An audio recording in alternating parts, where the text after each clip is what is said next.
ఈ మధ్య నేరగాళ్లు నేరాలలో కొత్త దారులు వెతుకుతున్నారు. సినిమా రేంజ్ లో ప్లాన్లు వేస్తూ సామాన్యులను మోసం చేస్తున్నారు. ఆన్లైన్ మోసాల్లోనే కాకుండా ఆఫ్లైన్ మోసాల్లోనూ కొత్త మార్గాలను వెతుకుతూ ప్రజలకు వణుకు పుట్టిస్తున్నారు. తాజాగా అలాంటి ఘటనే ఏపీలో చోటు చేసుకుంది. ఇన్కమ్ ట్యాక్స్ అధికారులమంటూ ఓ కుటుంబాన్ని భయభ్రాంతులకు గురి చేశారు. అక్కడితో ఆగకుండా కిడ్నాప్ చేశారు. ఈ షాకింగ్ ఘటన ఏపీలోని చిత్తూరు జిల్లా రామకుప్పంలో చోటు చేసుకుంది. రామకుప్పం మండలంలోని కురబనపల్లికి చెందిన గోవిందప్ప ఇంటికి కొంతమంది వచ్చి తాను ఇన్కమ్ ట్యాక్స్ అధికారులమని బెదిరించి కుటుంబం మొత్తాన్ని ఏకంగా 3 కార్లలో ఎత్తుకెళ్లిన తర్వాత తుపాకీతో బెదిరించి డబ్బులు ఇవ్వాలని డిమాండ్ చేశారు. ఆదాయానికి మించి ఆ డబ్బులు ఉన్నాయని సమాచారం అందడంతో దాడులు చేశామని బెదిరించారు. దీంతో గోవిందప్ప కుటుంబ సభ్యులు భయభ్రాంతులకు గురయ్యారు.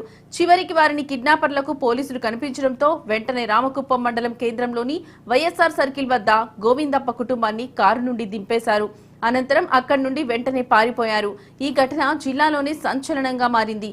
కేసు నమోదు చేసుకున్న పోలీసులు దర్యాప్తు జరుపుతున్నారు.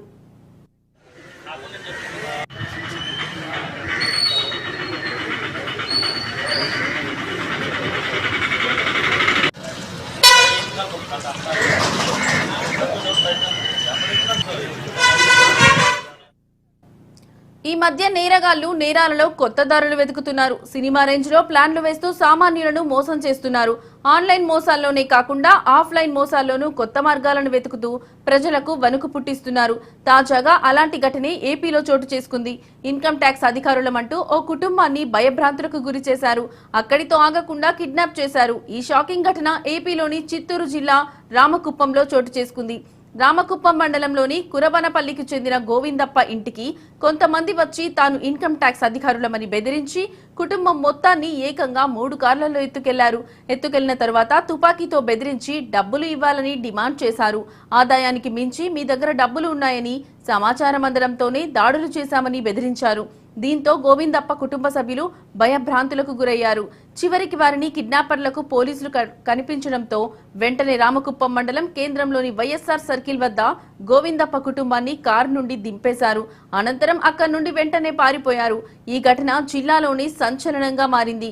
కేసు నమోదు చేసుకున్న పోలీసులు దర్యాప్తు జరుపుతున్నారు. మా నాయన లేపించి పెట్రోల్ డీజిల్ అయిపోయింది బండిలో కొంచెం కావాలని లేపినంత మా నాయన తెలుపు తెచ్చి లేచింది ఒకటి నన్ను పట్టుకొని 4 మంది కనిపెట్టి తోసుకొని బండి దాకా వచ్చారు కారు దాకా. మా వాళ్ళని అన్నాక మా భార్యని మా కొడుకుని అందరినీ పిలిచి ఎక్కించేసారు. మా నాయనదంతా 3 బండ్లు వచ్చింది 10 మంది.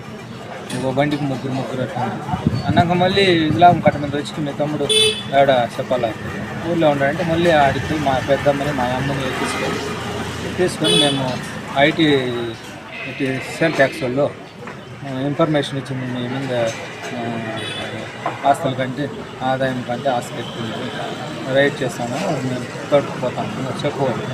లేదా డబ్బులు అంటే మాకు ఇచ్చేయి సొమ్ము మేము పెట్టుకో మాకు మేము మాట ఏమీ లేదు, డబ్బులు లేదు ఏమి లేదు, లేదు మాకు అంత తెలిసి నా కొడుకుని అడిగి తీసుకోవాలని వచ్చి మన పోలీసు వాళ్ళు మళ్ళీ వాళ్ళు విచారిస్తే మమ్మల్ని దించేసి